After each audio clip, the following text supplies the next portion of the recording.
কালটা নিজের যৌবনকাল দিয়ে উপহার দিয়ে তাদের তিনি সমাজের মধ্যে শ্রেষ্ঠ যুবকে পরিণত করেছিলেন।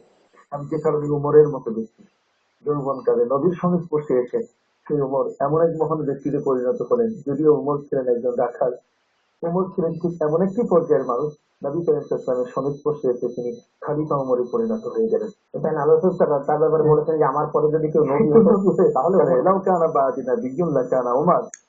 আমরা একটা ফোন নিব, তারপরে আলোচনা আসবো। জি, আসসালামু আলাইকুম। হ্যালো, আসসালামু আলাইকুম। আসসালামু আলাইকুম। ওয়ালাইকুম আসসালাম ওয়া রাহমাতুল্লাহ। ভাই, আপনার পরিচয় দিয়ে প্রশ্নটি করুন। আমার নাম পারভেজ, আমি চন্দ্রনাথ থেকে বলতেছিলাম সেটাও। জি জি। যে আমি বলতে চাচ্ছিলাম কি, ওই কোরআন শরীফের একটা সূরা মাইদার ওই একটা আয়াত আছে না, কদ জাআকুম মিনাল্লাহি নূরুম ওয়া কিতাবুম মুবিন। জি। এটা এখানটা তো আমরা বুঝি যে মানে কেউ কেউ বলে নূর দ্বারা মোহাম্মদ আমাদের নবীকে বোঝানো হয়েছে, জি।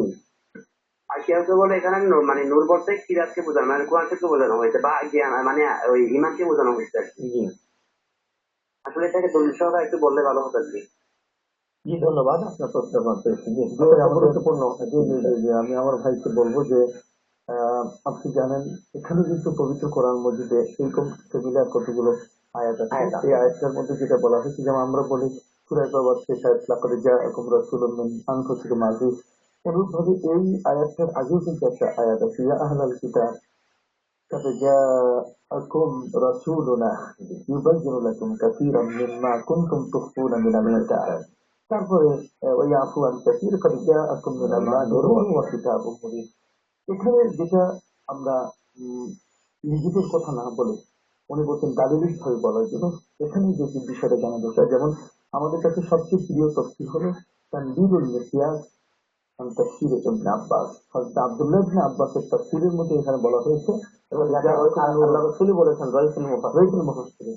সমস্ত মুফাসসিররা সম্পর্কে রাসূল বলেছেন আল্লাহুম্মা ফাক্কিহু ফিদ-দীন ওয়া আল্লিমহু তা'ওয়িল, যে আল্লাহ তাকে এই উম্মতের জন্য ফকিহ বড় মুফতি বানায় দেয় এবং উম্মতের জন্য তাকে সবচেয়ে বড় কোরআনের মুফাসসির বানিয়ে দেন। রাইসুল মুফাসসিরিন, সমগ্র বিশ্বের মানুষ তাকে রাইসুল মুফাসসিরিন। তিনি তার তাফসীরে ইবনে আব্বাসের মধ্যে তিনি উল্লেখ করেছেন যে এখানে নূর বলতে গেলে ইয়ানি আর রাসূল, আর এখানে কিতাব তো সামনে আছে আল কোরআন।